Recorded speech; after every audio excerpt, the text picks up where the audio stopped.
Comfort. That's what we're going to talk about here. Um,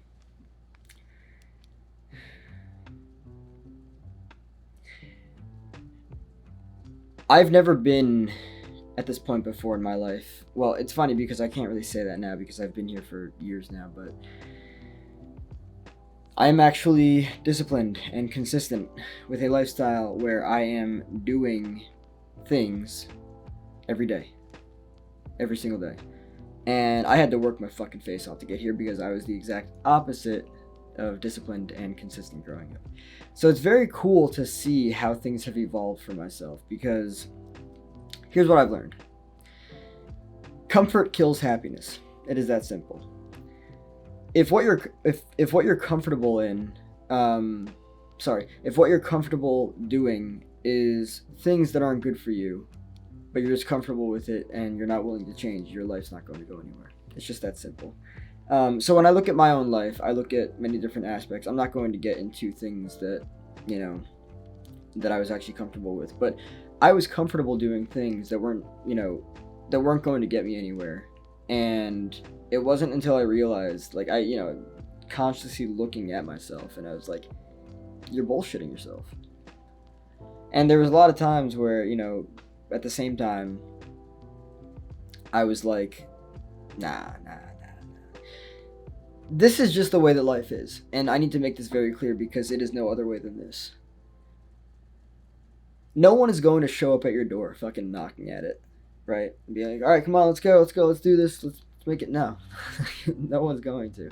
And if it ever does happen, I'm not saying that there aren't rare cases where that does happen, but when that does happen, the person who's being helped is, I don't know, you call it luck, you call it a handout, I don't know what the fuck it is, but what matters is having the fucking audacity to put in the fucking work, to actually be disciplined, to actually persevere and create for yourself, push through your own fucking bullshit. And I can tell you right now,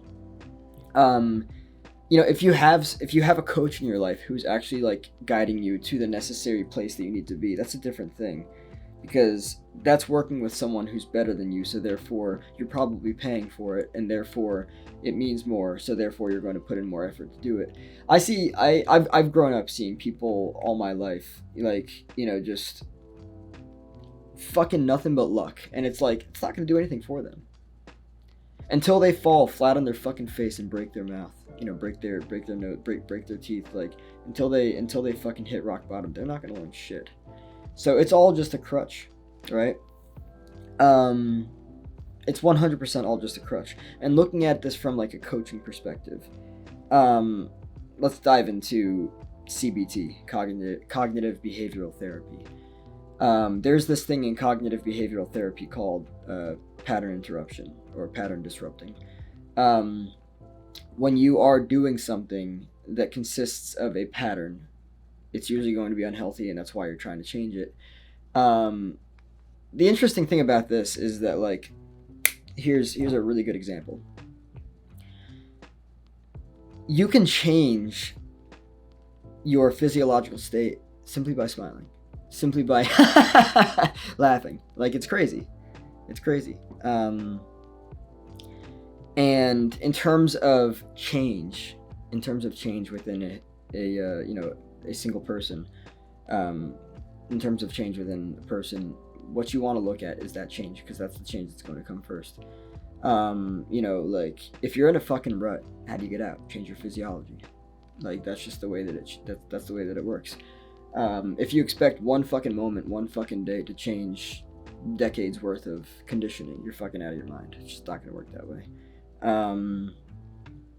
But the way to get you out of that is by changing your physiology. Fucking getting up and just jumping, dancing, whatever. Your comfort is killing your happiness. That's just the way that it is. This is why seeking discomfort is one of the most important and beneficial things to do, for the sake of your future, because there's a good chance that you're comfortable, and there's a really good fucking chance that comfort is, there's a good chance that you're comfortable, and there's a very good fucking chance that comfort is fucking destroying your potential. It can be really easy to get lost inside of, like, oh, but this, but that, like, just the way, listen, And this is funny too because there's a book that I recently purchased, not really recently, but I guess in the past few months, a book called Letting Go by Dr. David Hawkins. And I've heard that this is a fantastic book. I haven't even started reading it yet, but I'm really excited to start reading it.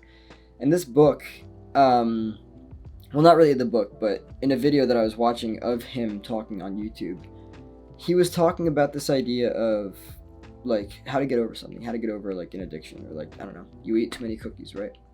How to do it. And he was like, this is how you do it. And he was like, don't tell yourself anything because you're fucking lying to yourself. And I just think it's interesting because every single fucking day people wake up and they're fucking lying to themselves. I'm gonna do this, I'm gonna do that. No, you're fucking not. And the worst thing you can do is say, I'll do it tomorrow. No, you won't, because you won't do it tomorrow, and then tomorrow you'll say you do it tomorrow again. It's never gonna happen. You gotta look yourself in the fucking face. You gotta stare into those fucking eyes, and you've gotta get real fucking comfortable with doing that. And it's going to take discomfort to get comfortable because there's going to be a lot of blockages. There are fucking layers of belief systems and ideologies and complete just fucking utter bullshit that is blocking you from seeing your true self. And these are the different ideas that you've been sold about yourself growing up, and they're very they're concrete hard. They're hard as fuck. And getting through them is very challenging for a lot of people. So kind of like sitting in that energy of like, okay, just pushing through and like, yeah. It's interesting because earlier today, my sweetheart, she asked me what I was thinking, what I was feeling and everything. And just a total moment of honesty. I was like, I'm getting complacent. I'm getting comfortable and I don't like it. Just the way that it is. And by the way, like, you know, I think the average person would look at that and be like, dude, what the fuck? Like, you don't like being comfortable? No, I don't like being comfortable. Because I was comfortable 10 plus years ago and I wasn't happy.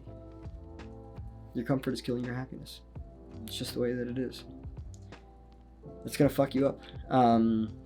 So looking at that clearly, looking at yourself clearly, having the fucking audacity to just stare dead into your fucking soul, and just being like, you want skeletons. That's what if you're not fucking finding skeletons, you're doing something wrong.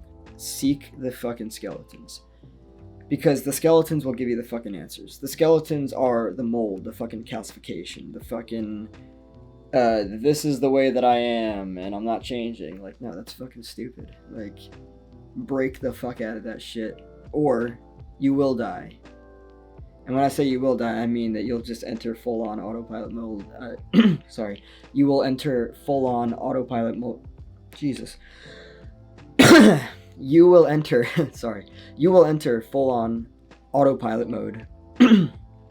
And if you don't get out of that, your life's fucking over. The only way to living, in my honest opinion, the only way to living a truly meaningful life is to be fully conscious and aware of it. And with that, I'll leave you off with Socrates' famous words. The unexamined life is no. I fucked that up and I was trying to be serious. Anyway, yeah, so Socrates once said, the unexamined life is not worth living.